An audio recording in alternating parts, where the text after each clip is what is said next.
নির্বাচন করব না, কাজে আমি কেন ধরে নেব যে পরিবেশ নাই? এখন পরিবেশ গ্রহণযোগ্য আপনি কোনটাকে বলবেন? অবশ্যই there is a force working. একটা ফোর্স তো কাজই করছে যে একটা ভয়ভীতি দেখিয়ে মানুষকে নির্বাচন থেকে দূরে সরিয়ে রাখা যায় কিনা সেটা করার জন্য, সেটা তো আমরা কোনোভাবেই সফল হতে দিতে পারি না। নির্বাচনে, বাংলাদেশের নির্বাচন তো আপনিও দেখেছেন, আমিও দেখেছি, নির্বাচনী সহিংসতার একটা মাত্রা থাকে, কিন্তু তার উপরেও একটা অতিরিক্ত মাত্রা আরোপ করে মানুষকে ভয়ভীতি প্রদর্শন করা হচ্ছে। সেজন্যই আপনাদের কাছে আহ্বান করছি, মানুষকে ভয়ভীতির পরিবেশের ঊর্ধ্বে নিয়ে আসা আমাদের দায়িত্ব। জনগণ ভোট দিয়ে তার প্রশাসক নিয়োগ করবে, তার শাসক নিয়োগ করবে। আপনি গণমাধ্যম হিসেবে গণতন্ত্রের ভিত্তি রচনা করার জন্য মানুষকে সেই কাজে উদ্বুদ্ধ করবেন। কাজে আপনার প্রশ্নের সহজ উত্তর হচ্ছে যে এখনো পর্যন্ত পরিবেশ আমার কাছে গ্রহণযোগ্য বিবেচিত হচ্ছে। যে কাজগুলো করার কথা সেই কাজগুলো আমরা করে যাচ্ছি। রাজনৈতিক দলগুলো উৎসাহ নিয়ে নির্বাচনের কাজে অংশগ্রহণ করছে।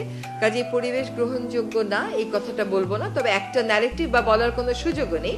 একটা ন্যারেটিভ করার চেষ্টা করা হচ্ছে যে না, এখানে আইন শৃঙ্খলা পরিস্থিতি বা এই কারণে নির্বাচনটা শেষ পর্যন্ত হবে না, এটা মনে করার কোনো কারণই নেই।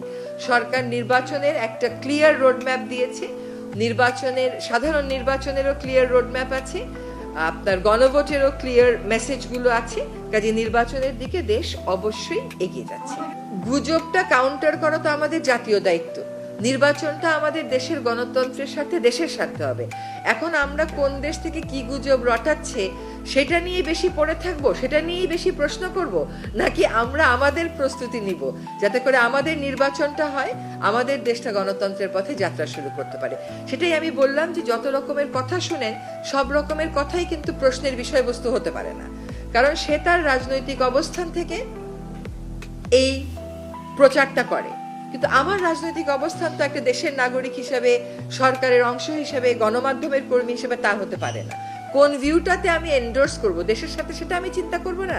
তো আপনাদের প্রতি আহ্বান থাকবে সেটা একটু চিন্তা করার জন্য। অবস্থান নিতে হবে, আমরা সেই অবস্থানের আইনগত ভিত্তি এবং প্রক্রিয়া যাচাই বাছাই করছি এবং করার পরে আমরা একটা বিফিটিং পদক্ষেপ গ্রহণ করব। আমি মনে করি না এটার সাথে অর্থ উপদেষ্টা মহোদয় যেটা বলেছে সেটা কনফ্লিক্টিং হবে, কারণ এখানে একটা সিচুয়েশন আমার জন্য তৈরি করা হয়েছে, আমাকে সেটার বিরুদ্ধে একটা ব্যবস্থা নিতে হবে, সেটার ব্যাপারে একটা ব্যবস্থা নিতে হবে। আমার তো চুপ করে বসে থাকার উপায় নেই। কোন যুক্তিতে মোস্তাফিজকে মানা করা হচ্ছে? খেলোয়াড়ই কোনো যুক্তিতে মানা করা হলে তো কোনো ব্যাপার ছিল না, যে যুক্তিতে মানা করা হচ্ছে সেই যুক্তিটা তো আসলে আমরা কোনোভাবেই গ্রহণ করতে পারি না, ফলে সেখানে আমাদেরকে একটা প্রতিক্রিয়া দেখা দিই।